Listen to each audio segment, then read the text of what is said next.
Well,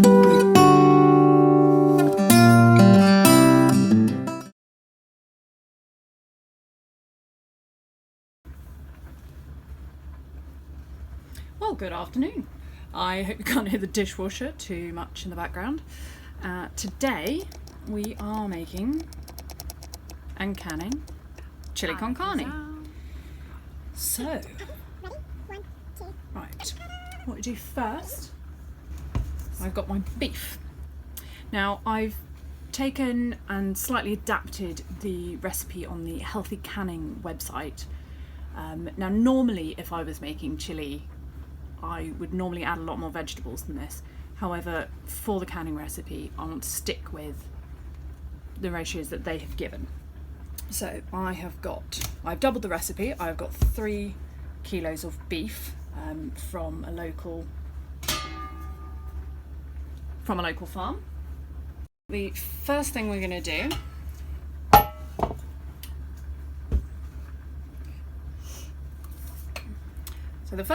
do is we are going to brown the beef. Trying to fully cook it, we just want to brown it. This helps to stop it clumping together and therefore providing density issues. So there is our beef.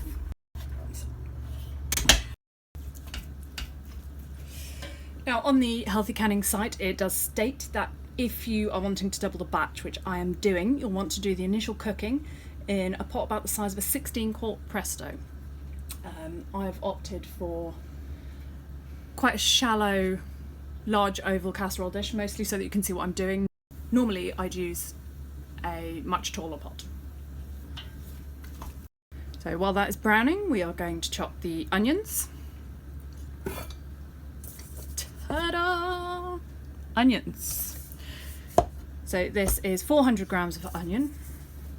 I'm going to put that in. And we have 300 grams of pepper. Now that worked out to about 2 large peppers. Which again, if I was making this to eat now, I think I'd at least double the veg for that amount of meat, just to help stretch it. And there are plenty of beans going in as well.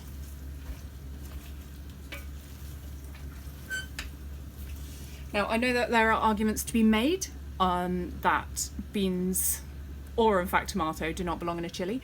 I like to use a lot of beans in mine. I like to help stretch the food.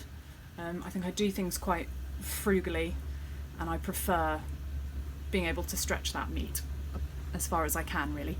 There are other recipes out there which you can do without the beans, and then you just add a tin of your canned beans afterwards. Give this a bit of a stir around.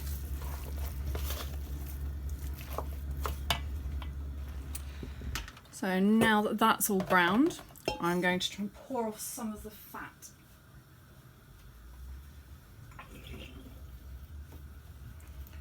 Because we don't want too much running.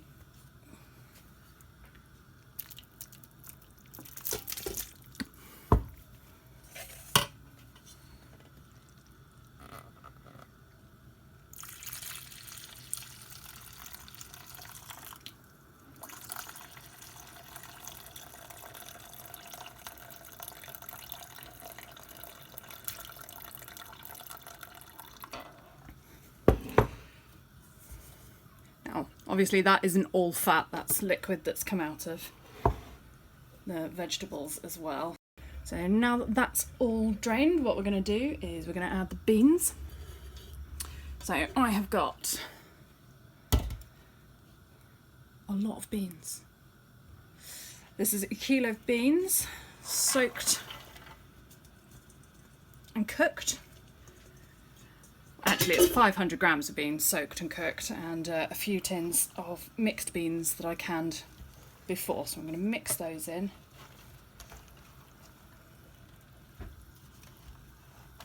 Carefully.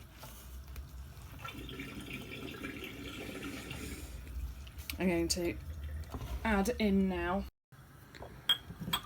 my dry ingredients.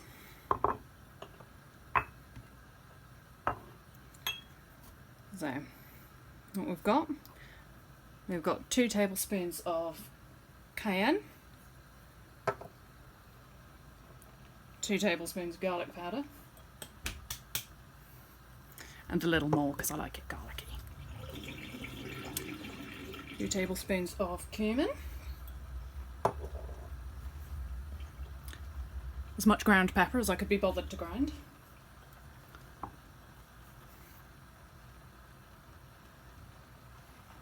two tablespoons of oregano, 2 tablespoons of salt, 2 tablespoons of raw cocoa. It's a little bit of chocolate. It's very good in chili, but you want to make sure that you're not accidentally adding any dairy if you're using a commercial brand of cocoa. And that's the dishwasher draining in the background. That's currently cleaning my jars and getting them ready. And what I'm also going to add, I'm going to add 2 big tablespoons of lime juice. Now this is not for acidity in this recipe, we've just added it for taste to liven up the taste a little. In we go. Now you can leave the lime juice out, obviously because it's not in there for safety purposes. So now I've mixed all that in, I'm going to add my tomato. So I've added all my ingredients into my pan now, giving it a little mix. The recipe called for 4 litres of tomato. I've actually added 5. This is okay because I'm diluting the mixture and making it slightly more acidic. What I wouldn't be able to do is I wouldn't be able to lessen the amount of tomato in it. So I'm going to put this back on and give it a little bit of a simmer while I get my jars ready. Now one thing I do is I always make sure to add a little oil around my gasket before I use it, just to help protect it a little bit, keep it nice and supple, and give that a good cover all the way around, and then fit it nicely into the lid. So we're going to have a bit of a jar off today. We've got 5 580 tulip Wecks, and I'm going to fill them with chilli. So we want to give these a good amount of headspace because tomato based sauces get very splattery.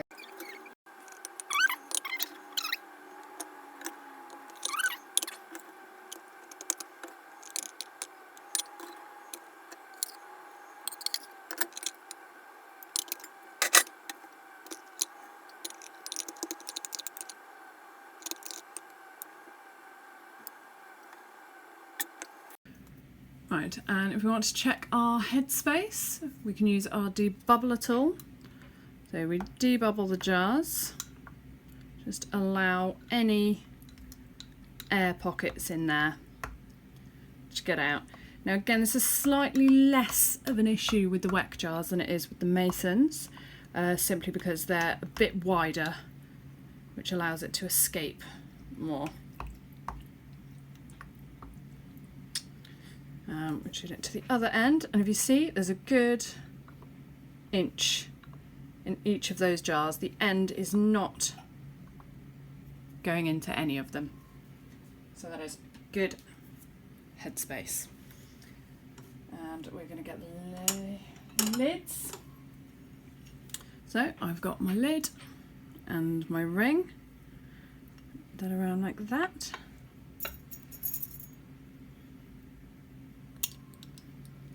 I've forgotten to wipe the jars.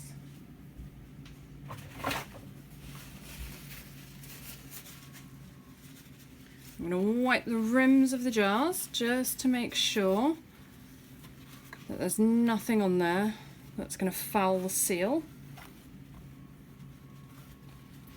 because we don't want a load of failed jars.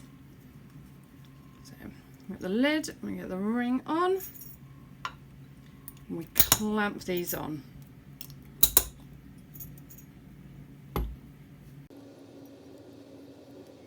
So this is, as you can see, when I'm putting these on, tabs are all pointing up, trying to get these as level opposite as I can. Just trying to avoid any bulges. So nice even pressure on that lid. Now I don't generally set the seals for my Weck. I know some people do to soften them. I've not found this necessary. So I don't tend to. There we go. So that's last Weck full. I'm going to stick these in the Kilner.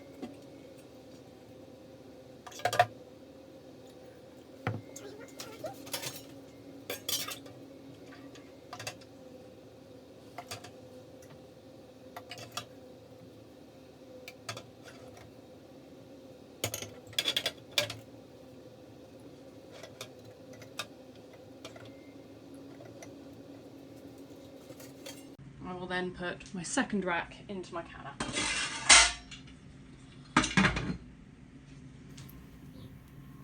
So for the second layer in our canner load today, we're going to use some mason jars, which are not my favourites.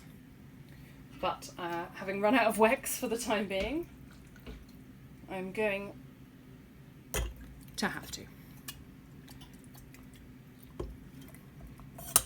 I'm a little bit more attentive while filling these ones. Make sure we don't end up with anything coming too high.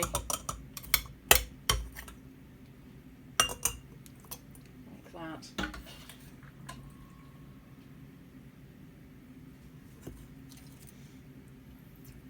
It's not a tidy process, this one.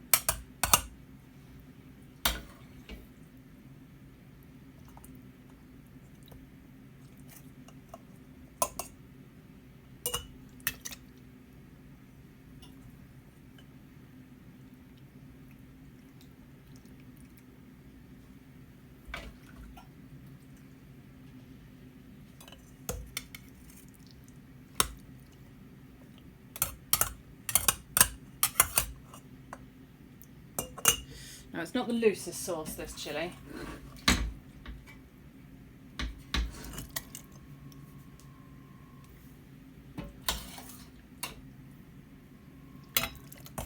It's relatively dry, even with the extra tomato that I added.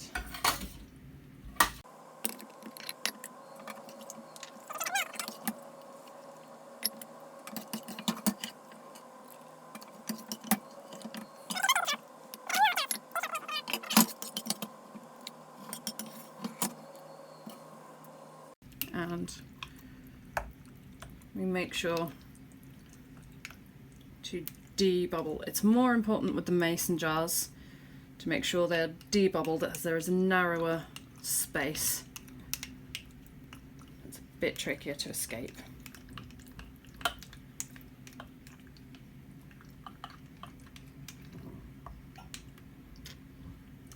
As you see, the level in the jars does drop down considerably when doing this with the masons. So they will need topping up in a second.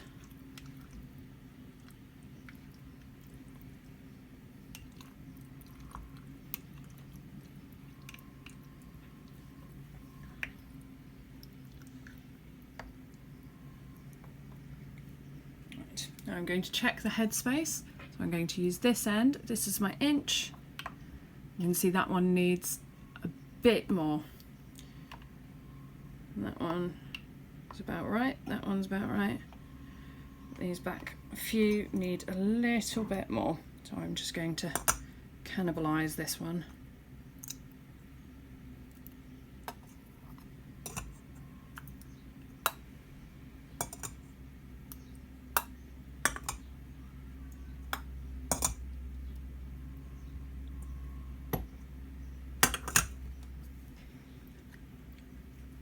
Debubble once more.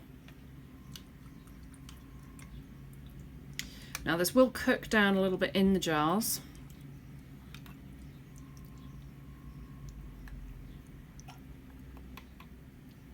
check my headspace again. Yep. Ooh, drop that one in. So there's a little bit more than is needed in those, but I do like to be cautious, especially because it's quite a thick tomatoey sauce and I don't want that coming over the seals. So we're going to get the lids on. Ooh. So I'm going to get my lids and my rings ready. As you can see, I tend to hang my rings on a string, which keeps them nicely out of the way, on the side of my dresser. So nice clean lids. Oh, again, remembering to wipe the rims.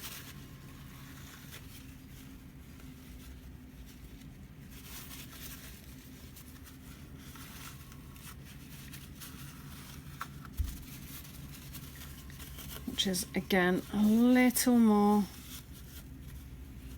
of a process with the mason jars.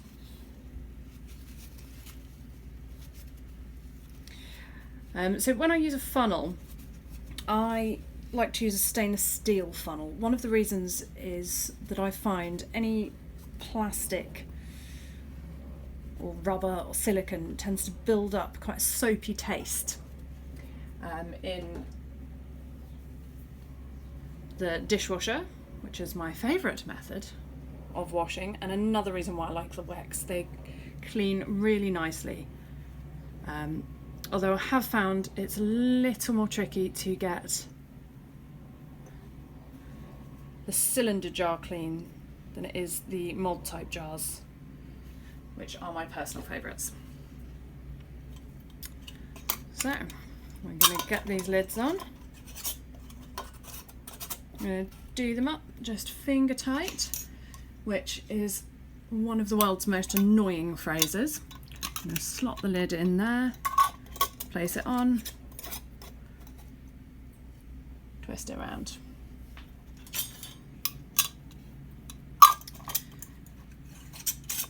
Now, I tend to assume that finger tight means pretty much as tight as you can get it with your fingers without forcing it. As you can see, I'm not being overly rough with them. I am just tightening them as so. Oh, need a ring on that one. Lid.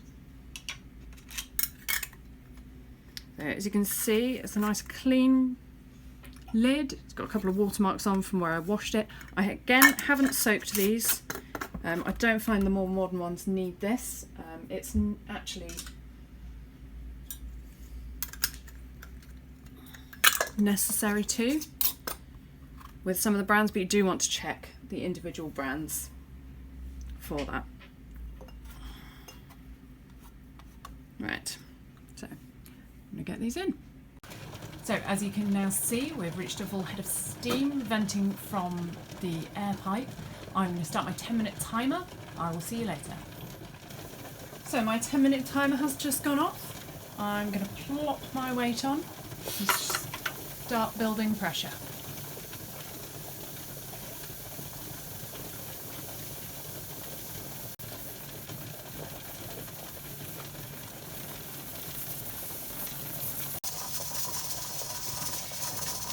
So as you can see, we've just come up to pressure. I am just lowering the heat just enough to keep the weight rocking because we don't want it raging too fast. I'll see you in 90 minutes. So my timer has just gone off, signalling the end of my processing time. So I'm going to now turn the heat off completely and leave it for about 15-20 minutes for the pressure to drop.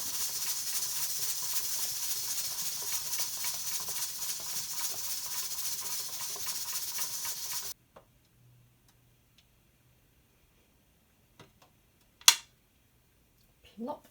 There we go.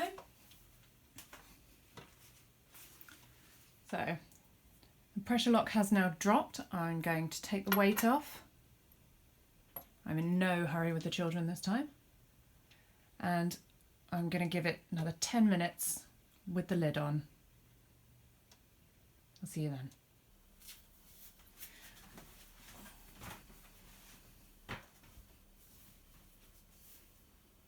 So we've waited 10 minutes. I'm going to remove the lid. I'm going to lift the far end away from me to release any steam out towards the back and away from my face.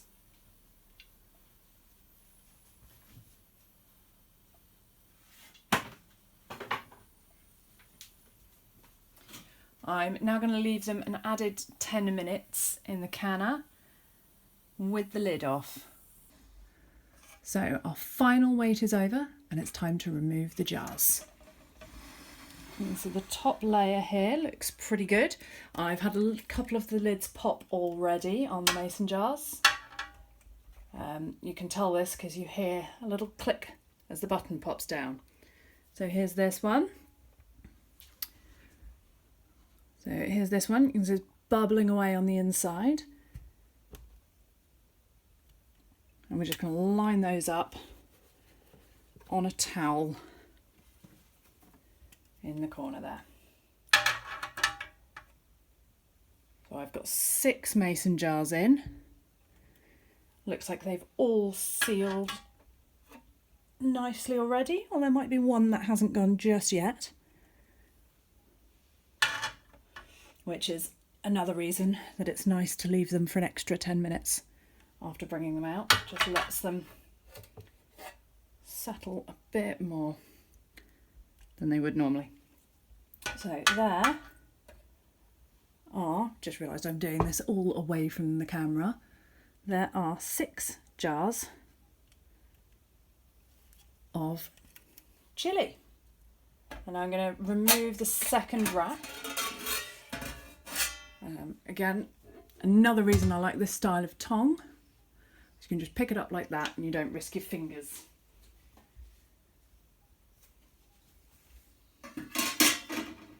Which would otherwise be a little bit warm doing that. So now we have on our bottom layer, we put in, I think you can just see them there, our Weck jars.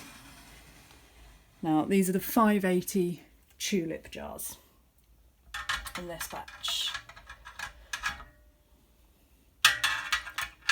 It's a little trickier to get the first one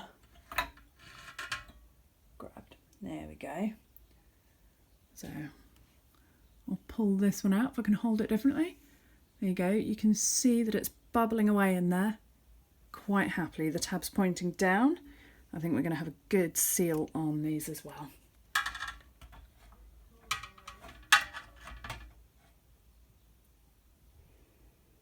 There you go.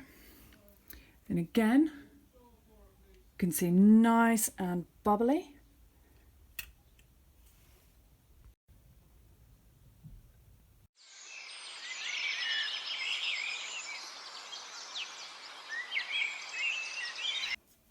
So it's been 24 hours and it's time to check our jars. So we've got the chilli jars from yesterday. Now they've all come out looking pretty good, and today we're gonna see. So yeah, there we go. It's nicely pointed down. There's very little residue on the outside on these, because there was no leakage at all inside the canner. So they will still need a wipe just to make sure and to remove the little bit of lime scale that remains.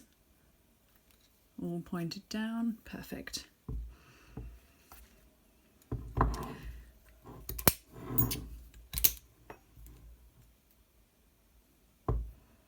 Very good. 3.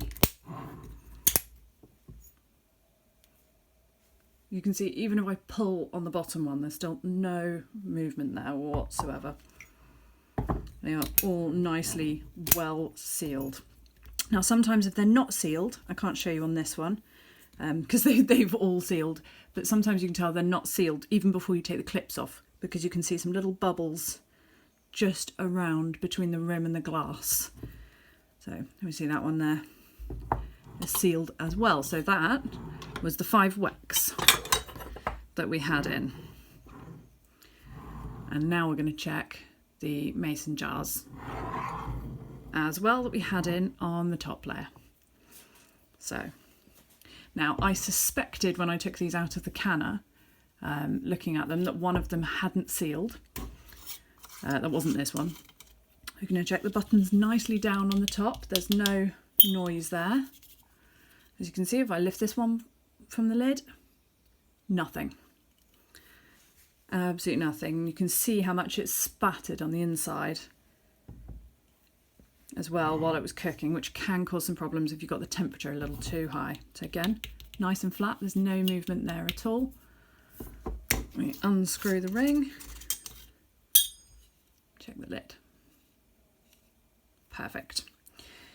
Now, I always leave the rings off in storage, just on the off chance that there could be a sealing problem.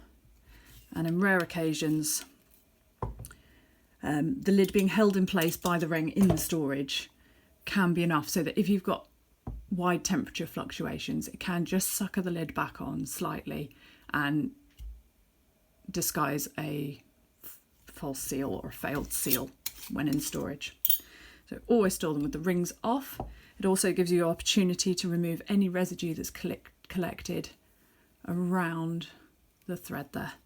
You can see all nicely well sealed. And this one, again, there we go, lifting by the lid, no give in the top. Now this next one, this one is the one that I think may not have sealed. And I think looking at it, it might just have a little bit too much head space. So I'm going to go ahead and take that off. Now, just before filming the video, I gave this a little poke, and I shouldn't have done. But because I poked it, it did have a bit of give, and it just made a little pop as I pushed it down. So I suspect, yeah, that has come straight off lip. So that one we'll be having for dinner. I'll put that off to one side and have that one today, because there's no point in reprocessing a single jar. The least you can generally do in a canner anyway is 2 litres or 4 pints. So we'll leave that one and have it for dinner tonight. So out of 11 jars that went into the canner, as you can see, we have 10 that have come out absolutely perfectly. I will give them a wipe, give them a label. What I use to label is I generally use some recycled school letters, because there never seems to be any shortage of them. And I'll write out my label. I put on the date that it was canned. I don't do the exact date. I do the year and the month in which it was canned and what it is. And then I can work out any information I need from there. And I stick it on with a little bit of milk. And that way the labels come off nice and cleanly when you wash the jar after use. So there are my finished chilli jars. That one we'll be having for dinner. I'll put that off to one side and have that one today, because there's no point in reprocessing a single jar. The least you can generally do in a canner anyway is 2 litres or 4 pints. So we'll leave that one and have it for dinner tonight. So out of 11 jars that went into the canner, as you can see, we have 10 that have come out absolutely perfectly. I will give them a wipe, give them a label. What I use to label is I generally use some recycled school letters, because there never seems to be any shortage of them. And I'll write out my label. I put on the date that it was canned. I don't do the exact date. I do the year and the month in which it was canned and what it is. And then I can work out any information I need from there. And I stick it on with a little bit of milk. And that way the labels come off nice and cleanly when you wash the jar after use. So there are my finished chilli jars.